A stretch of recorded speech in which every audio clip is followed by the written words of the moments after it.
Well, hello there. It's Lisa Sonora, and I am sitting here with a couple of sketchbooks and my planner, and it's just a couple days before New Year. And I wanted to just share something with you. This is one of my favorite times of the year. This time, December in general, but the time between Christmas and New Year's especially. It has always traditionally been the most productive creative time for me. I just like going into my creative cave, and that's where I am now. I'm a little sore throaty because I caught a little cold at the end of my cold trip in England, where I was staying in cottages and we had some wonderful snow. And anyway, but I realized looking through my planner and planning out workshops and stuff for the next couple of years that it was 15 years ago today that I hit publish on my blog.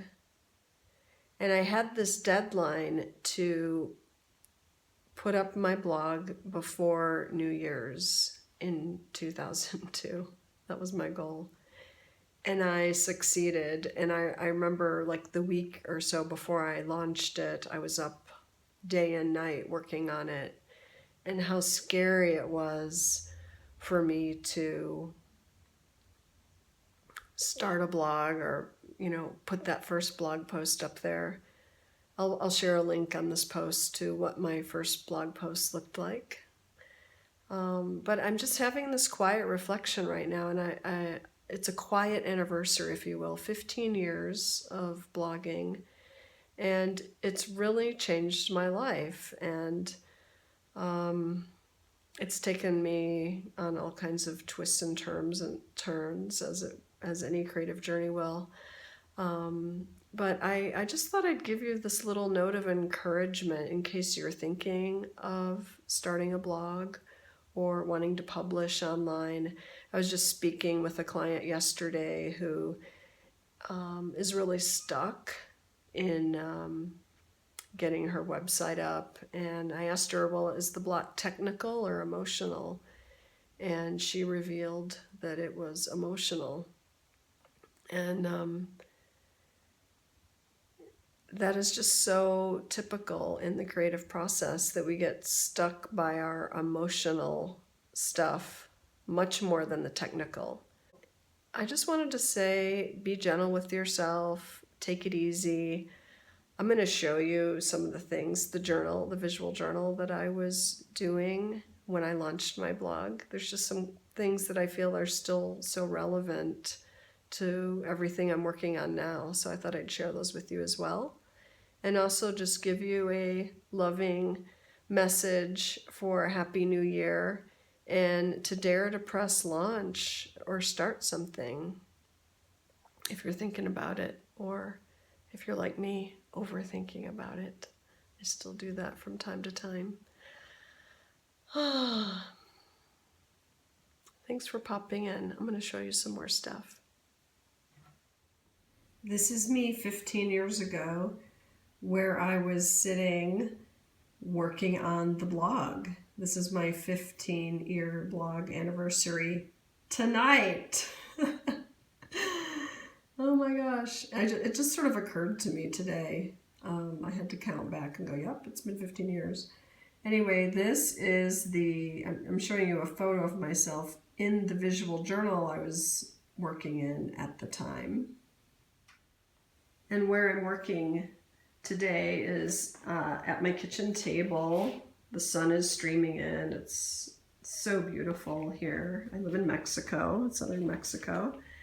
And I've got my journals and notebooks and a fresh 2018 planner and lots of highlighters and pens, and I'm color coding things and making all kinds of plans and taking a break off the laptop here to just do some analog stuff. And when I realized it was my 15-year anniversary, I thought, oh my gosh, I have to share my journal with you. And I remembered I had this photo in it. But this is the visual journal that I was working in back in 2002. And it is when I went to business school, I created a altered book, actually, to use as my visual journal, out of a book written in 1964 called The Working Girl in a Man's World. 1964 was a year before I was born. And that's another thing about this quiet anniversary. I've actually been doing a lot of reflecting at age 52. I learned recently that the Zapotec calendar here in Oaxaca, the ancients had a calendar system that shifted every 52 years. And I thought, it's interesting I'm hearing that now at 52 years old. So I'm just kind of wondering about that. I don't really know much about numerology or anything, but I'm curious about it.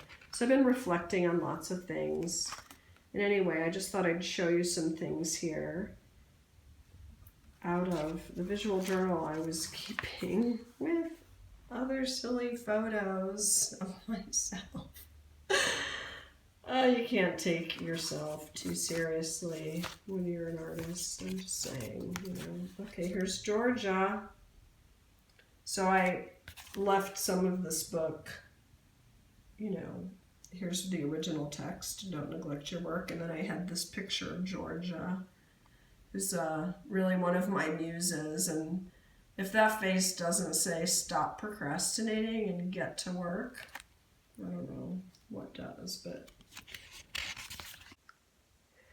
What I've been working on this December is a whole brand new thing. I don't even know what to call it yet, but I'm so proud of it. Every year, traditionally, for the last 4 years or so, I've offered a free online workshop called the 30-Day Journal Project. And after 4 years of doing that, it's been this global, wonderful thing. I'm expanding that. I'm doing something a little different. It'll launch later in January or maybe even the 1st of February. But I am working day and night on it, and I'm so excited, and I can't wait to share it with you. That's what's coming up.